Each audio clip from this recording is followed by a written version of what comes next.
নমস্কার বন্ধুরা, সকলকে আমার চ্যানেলে স্বাগত। সমস্ত ধরনের সকল লক্ষ লক্ষ পেনশনার এবং ফ্যামিলি পেনশনারদের অতিরিক্ত পেনশন বৃদ্ধি সংক্রান্ত এই মুহূর্তে একটি অত্যন্ত বড় খবর বা ভালো খবর সামনে এসেছে। কি সেই খবরে কি কি বলা হয়েছে এবং কতটা উপকৃত হতে চলেছে লক্ষ লক্ষ পেনশনার বা ফ্যামিলি পেনশনাররা, সকল কিছু আজকের ভিডিওতে বিস্তারিতভাবে আলোচনা করব। ভিডিওটি সকল ধরনের সমস্ত পেনশনার বা ফ্যামিলি পেনশনারদের জন্য অত্যন্ত গুরুত্বপূর্ণ, তাই প্রথম থেকে শেষ পর্যন্ত অবশ্যই ধৈর্য সহকারে দেখবেন এবং ভালো লেগে থাকলে অবশ্যই একটি লাইক করবেন এবং সকলের সঙ্গে শেয়ার করবেন। আর সেই সাথে এই চ্যানেলে যদি প্রথমবার হয়ে থাকেন এই রকমের ইনফরমেটিভ ভিডিও আরো দেখার জন্য যারা এখনো পর্যন্ত এই চ্যানেলটিকে সাবস্ক্রাইব করেননি তারা অবশ্যই চ্যানেলটিকে সাবস্ক্রাইব করে নিতে ভুলবেন না। তাহলে চলুন আমরা বিস্তারিত জেনে নিই। দেখুন, আমি আপনাদের সঙ্গে এখানে একটি অর্ডারের কপি শেয়ার করেছি। এই অর্ডারটি জারি করা হয়েছে government of India, ministry of labour and employment, Lok Sabha থেকে অর্ডারের কপিটি জারি করা হয়েছে। এখানে আনস্টেয়ার্ড কোশ্চেন নাম্বার 3636, এখানে যে কোশ্চেনটি বা প্রশ্নটি করা হয়েছিল যেটা সিরিয়াল নাম্বার ছিল 3636, টু বি অ্যান্সার্ড অন 11/8/2025 এবং যেটার অ্যান্সার দেওয়া হয়েছে গত 11ই আগস্ট অর্থাৎ অতি সম্প্রতি। ইপিএস 95 ফর পেনশনার, অর্থাৎ ইপিএস 95 পেনশনারদের জন্য, অর্থাৎ ইপিএস 95 যে সমস্ত পেনশনাররা পেয়ে থাকেন অর্থাৎ ইপিএস 95 পেনশনারদের জন্য বেশ কিছু প্রশ্ন করা হয়েছিল এবং যে প্রশ্নগুলির উত্তর দেওয়া হয়েছে লোকসভাতে গত 11ই আগস্ট 2025। কি কি প্রশ্ন এবং কি অ্যান্সার দেওয়া হয়েছে চলুন এক নজরে আমরা জেনে নিই। দেখুন, এখানে বলা হয়েছে 3636 নম্বর সিরিয়ালে কি বলা হয়েছে দেখুন। শ্রী চন্দ্র প্রকাশ যোশী উনি বলেছেন, will the minister of labour and employment to be pleased to state, যে লেবার এবং এমপ্লয়মেন্ট মিনিস্টারকে এই গুলি ব্যক্ত বা উল্লেখ করতে বলা হচ্ছে কি কি। Number A, whether there is any proposal by the government to increase the minimum pension under the EPS 95 from rupees 1000 to rupees 7500 per month, যে কেন্দ্রীয় সরকারের তরফ থেকে কি এই রকম কোনো পদক্ষেপ বা কোনো রকম কোনো উদ্যোগ নেওয়া হয়েছে যে ইপিএস 95 পেনশন যেটা বর্তমানে 1000 টাকা আছে সেটাকে বাড়িয়ে 7500 টাকা করা হবে। এবং এর ছাড়াও নাম্বার বি দেখুন, if so the time by which the pensioner are likely to get the benefit therefrom, এবং যদি সেটা হয়ে থাকে তাহলে পেনশনাররা কবে থেকে এই বেনিফিট বা এই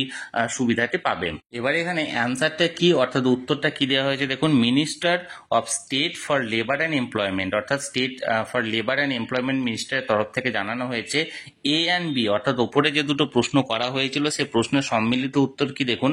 the EPS 1995 is a defined contribution defined benefit social security scheme, যে ইপিএস 1995 হলো যেটা কন্ট্রিবিউশন করো এবং বেনিফিট পাও এরকম একটা সোশ্যাল বেনিফিট যুক্ত স্কিম, অর্থাৎ এটা সমাজের জন্য একটা scheme. The corpus of the employees pension fund is made up of, অর্থাৎ যে সমস্ত এমপ্লয়িরা থাকে তাদের যে পেনশন ফান্ডটা তৈরি হয় সেটা কিভাবে তৈরি হয়। নাম্বার এক, contribution by the employer at the rate 8.33% of the wages, অর্থাৎ যিনি নিয়োগকর্তা থাকেন তিনি সেই এমপ্লয়ারের যে বেসিক পে বা মাইনেটা থাকে তার 8.33% কন্ট্রিবিউট করে। এবং এছাড়াও নাম্বার দুই দেখুন,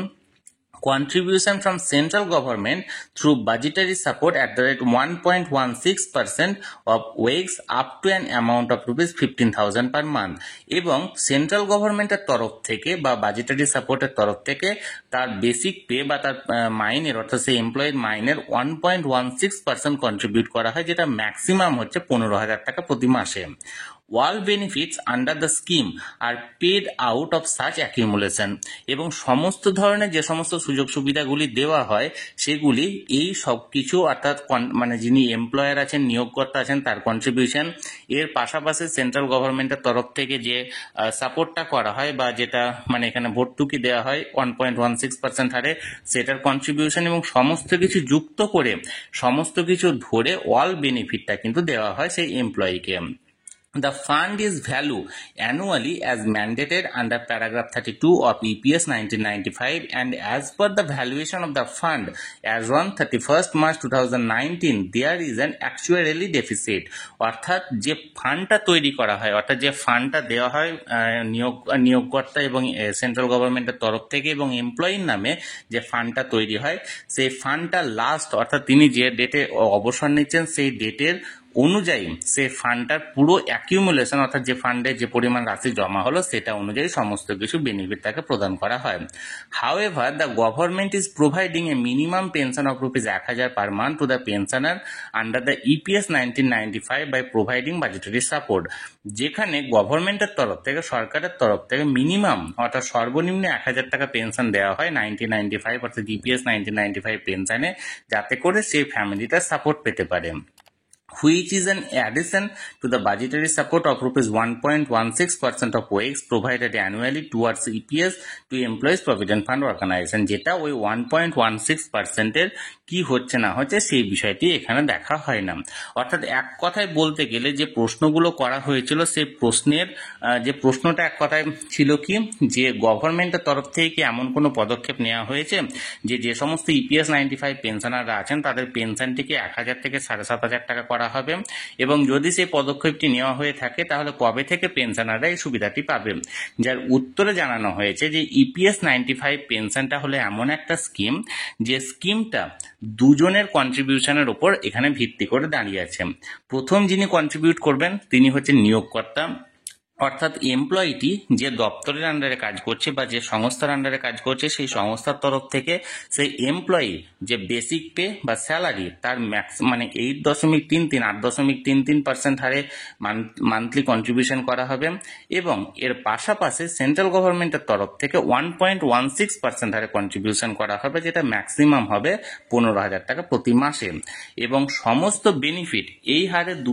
দুজনের কন্ট্রিবিউশনটা একটা ওনার অ্যাকাউন্টে জমা পড়বে, এবং সেই অনুযায়ী যে ইন্টারেস্ট সহ তিনি যখন রিটায়ার করবেন সেই অ্যাকিউমুলেশনটা তাকে প্রোভাইড করা হবে, এবং যে সমস্ত বেনিফিট আছে অর্থাৎ রিটায়ারমেন্ট বেনিফিট এবং এর পাশাপাশি যে সমস্ত পেনশন বেনিফিট অর্থাৎ যে পরিমাণ পেনশনটি পাবে